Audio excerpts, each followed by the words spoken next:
अगर आप मांस मदिरा में फंस गए हो और आपसे मांस मदिरा नहीं छूट रहा है तो उसके लिए हम आपको एक मंत्र बता देते हैं। भगवान की इच्छा के बिना एक पत्ता भी नहीं हिल सकता। तो वर्तमान में जितने भी जो बुरे काम वगैरह हो रहे हैं ये सब क्या भगवान की इच्छा से ही हो रहे हैं। एक माता जी का प्रश्न है प्रभु जी, वो माता जी पूछती है, उनको लगता है कोई कुछ कर दिया है तो जादू टोना उनको लगता है, तो ये जादू टोनों से बचने के लिए अपने शास्त्र में क्या कोई उपाय है? अगर किसी के ऊपर ये प्रभाव अगर गिर गया है, कोई तांत्रिक विद्या का प्रभाव बन गया है, तो वो प्रत्येक अब प्रभु कृपा कीजिए यही भांति, सब तजी भजनु करू दिन राती।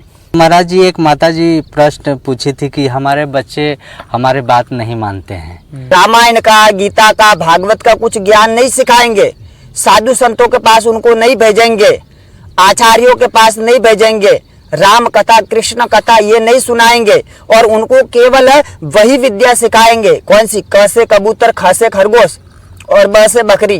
केवल यही विद्या अगर उनको सिखाएंगे तो वही बच्चे बड़े होकर इनका सम्मान नहीं करेंगे। राधे राधे दोस्तों, मैं आपका दोस्त मुकेश संत कृपा टीवी में फिर से एक बार स्वागत करता हूं। जैसे आप देखते आए हैं कि महान संतों का दर्शन राधा रानी कृष्ण के कृपा से होते आ रहे हैं। आज ऐसे ही हमें एक संत इस जमुना किनारे मिले हैं, तो आज आपको दर्शन कराने वाले हैं। और हाँ, आपका कोई प्रश्न है तो हमें कमेंट बॉक्स में प्लीज़ भेजिए, ताकि मैं संत महात्मा से उसका उत्तर लेके आप तक पहुंचा सकूं। तो आइए संतों के पास लेके चलता हूं। महाराज जी, सबसे पहले मेरे देखने वाले सभी भाइयों के तरफ से आपके चरणों में मैं प्रणाम करता हूं। सीताराम सीताराम। तो महाराज जी, आप ये जमुना किनारे आप यहाँ भजन करते हैं, तो ये जमुना किनारे भजन करने का क्या महत्व है? मजदूरी भारत में करो तो उससे जो लाभ मिलता है वो अमेरिका में ज़्यादा मिलता है।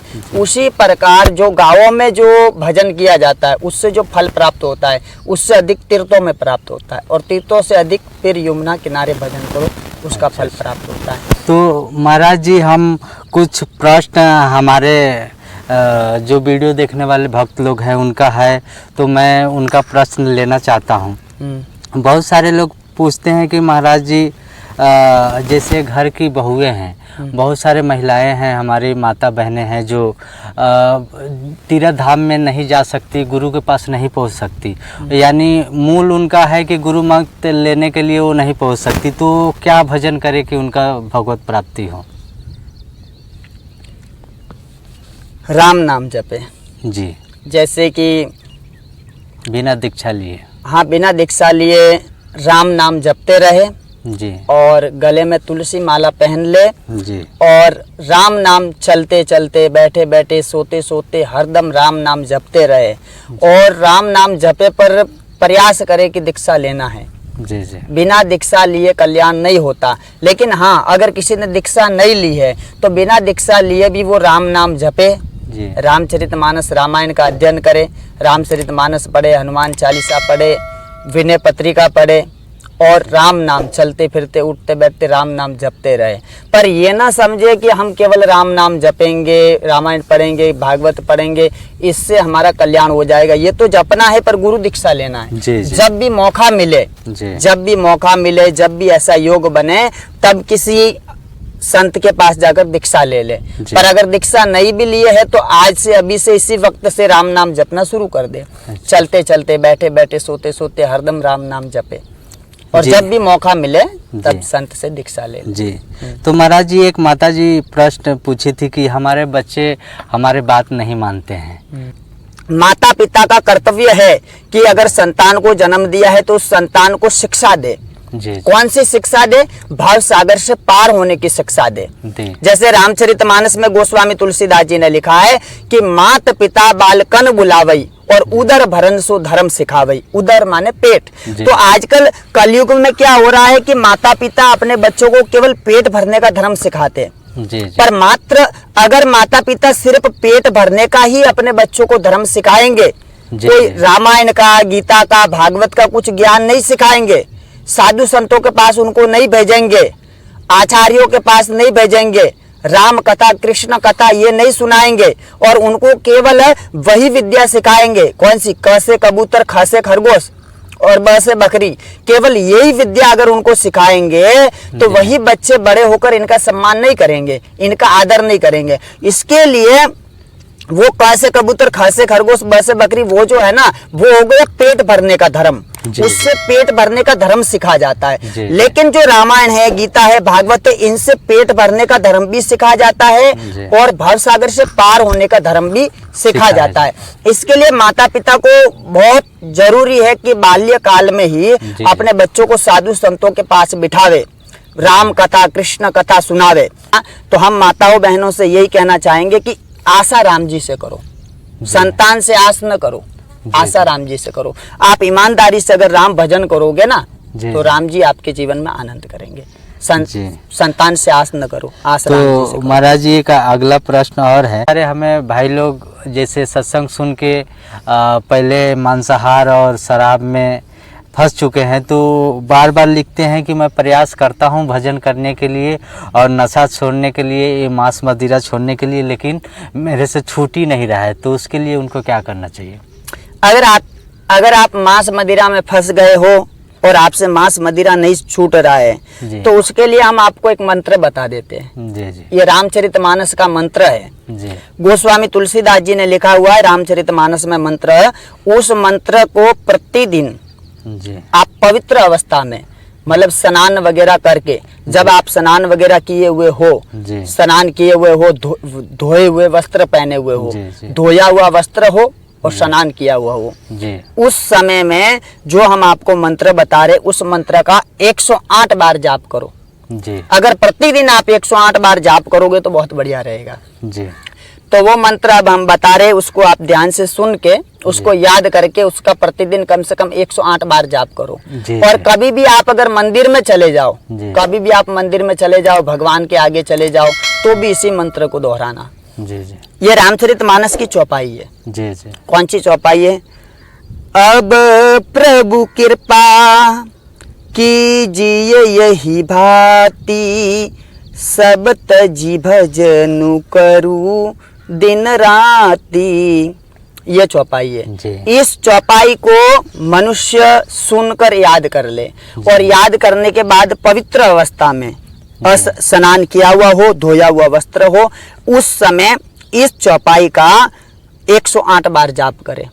कौन सी चौपाई? और अगर कभी आप मंदिर में भी चले जाते हो तो भगवान के सामने हाथ जोड़कर इसी चौपाई को बोलना। कौन सी चौपाई? अब प्रभु कृपा कीजिए यही भांति, सब तजी भजनु करूं दिन राती। इस चौपाई को आप अगर बार बार दोहराओगे तो ठाकुर जी आप पर ऐसी कृपा करेंगे कि आपके जो नशे पते हैं वो सब छूट जाएंगे और वो छूट कर आप पवित्र बन जाएंगे और भगवान के भजन में लग जाएंगे। तो साथियों, जैसे आपने महाराज जी से देखा, महाराज जी चौपाई बताए हैं, आप उसे लिख के और याद कर सकते हैं। छोटी सी कोई बड़ी चौपाई नहीं है जो याद ना हो सके। और उस मंत्र का 108 बार जप करिए और जब भी मंदिर जाइए तो उसी मंत्र को बार बार रटते रहिए, आपका नशा छूट जाएगा। एक माता जी का प्रश्न है प्रभु जी, वो माता जी पूछती है, उनको लगता है कोई कुछ कर दिया है, तो जादू टोना उनको लगता है, तो ये जादू टोनों से बचने के लिए अपने शास्त्र में क्या कोई उपाय है? क्या करे वो कि ये जादू टोना उनके ऊपर हो ही ना? पहली बात, ये तांत्रिक विद्या का प्रभाव उन लोगों पर पड़ता है जो लोग मांस खाते हैं, मदिरा पीते हैं। जैसे कि भूत होते हैं, भूत प्रेत वगैरह, चुड़ैल, डाकन, और ये तांत्रिक विद्या का वगैरह प्रभाव उन लोगों पर पड़ता है जो मांस खाते हैं, मदिरा पीते हैं। जो मांस नहीं खाते, मदिरा नहीं पीते, उनके ऊपर इनका प्रभाव नहीं पड़ सकता है। तो अगर किसी के ऊपर ये प्रभाव अगर गिर गया है, कोई तांत्रिक विद्या का प्रभाव बन गया है, तो वो प्रत्येक मंगलवार को उपास करे।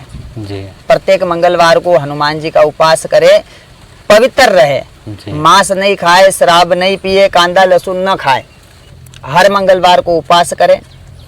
और हर मंगलवार को हनुमान जी को छोला चढ़ावे, हनुमान जी को छोला चढ़ावे, हनुमान जी को माला पहनावे, फूलों की प्रार्थना करे। हाँ, और हनुमान चालीसा का प्रतिदिन पाठ करे।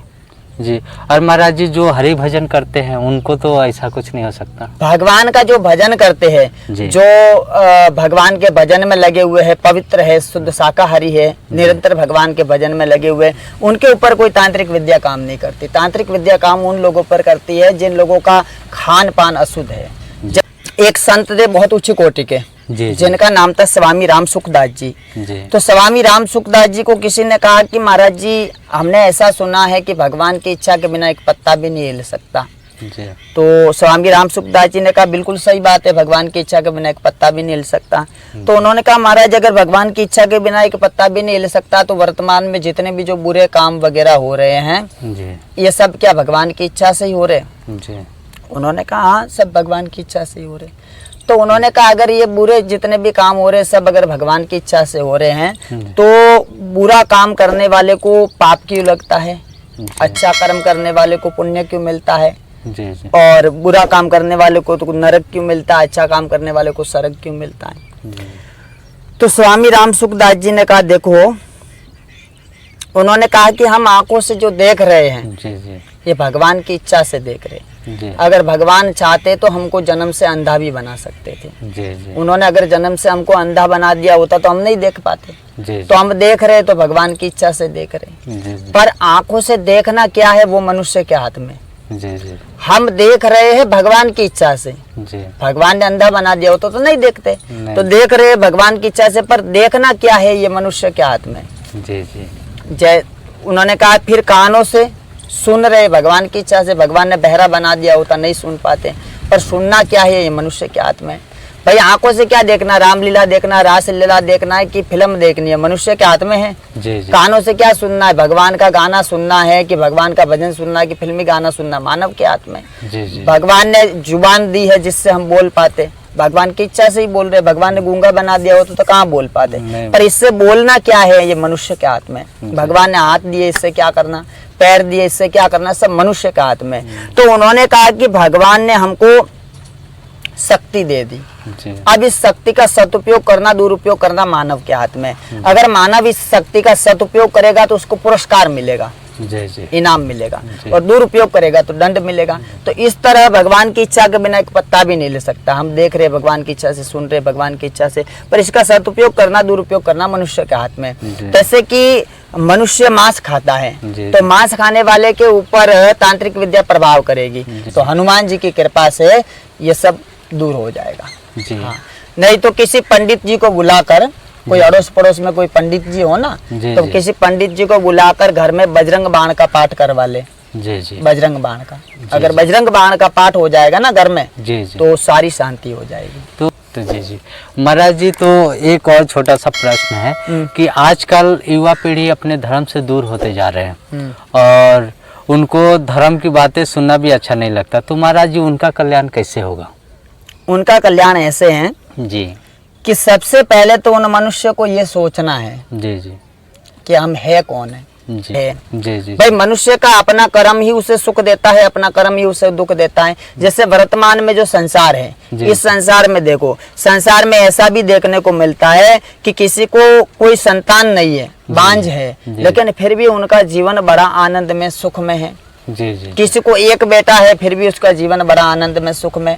किसी के साथ साथ बेटे हैं तो भी दुखी है, दुखी है। हाँ, बहुत सारे। किसी के साथ साथ बेटे तो भी दुखी है। किसी का बेटा बैलदारी मजदूरी करता है तो भी उसकी माता सुखी है। किसी का बेटा एक दिन ये महीने का लाख रुपया कमाता है तो भी उसके माता पिता दुखी है। जी जी तो उसका अपना कर्म ही सुख दुख। देखो सतयुग जो है ना, सतयुग में मानव शरीर की आयु होती थी 1 लाख बरस। जी जी सतयुग में मानव शरीर की आयु होती थी 1 लाख बरस।